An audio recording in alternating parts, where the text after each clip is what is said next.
ay kaisa-isa ito na saserdote sa panahon ng lumang tipan na may ganitong posisyon pagkasabay.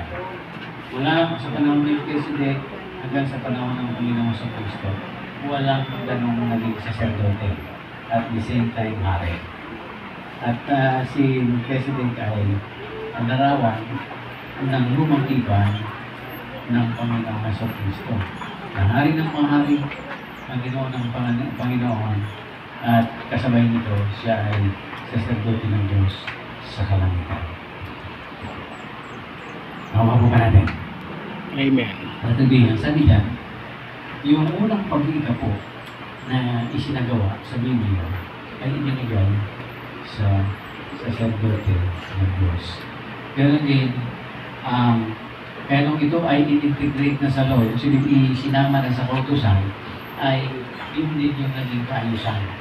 Sa lumang, sa templo din dinadala, at yun ay bahagi ng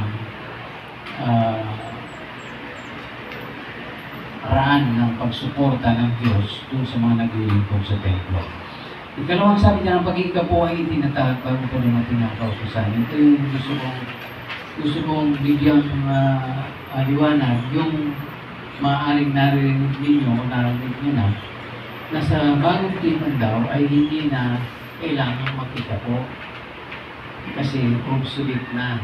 Siguro nabasa na natin yung sinabi ni Paul doon sa nasulat ng Hebron.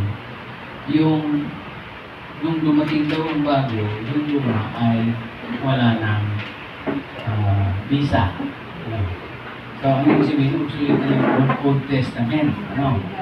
Kaya nga sabi nila ay hindi raw na kailangan mag-ikapo sa bagong tipan dahil ang kautusan ay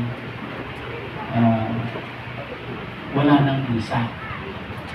Una, gusto ko pong natin na yung binabanggit sa Hebrew, specifically chapter 9 ng Hebrew, na bumabanggit yun sa yung kautusan ay wala ng visa. Ito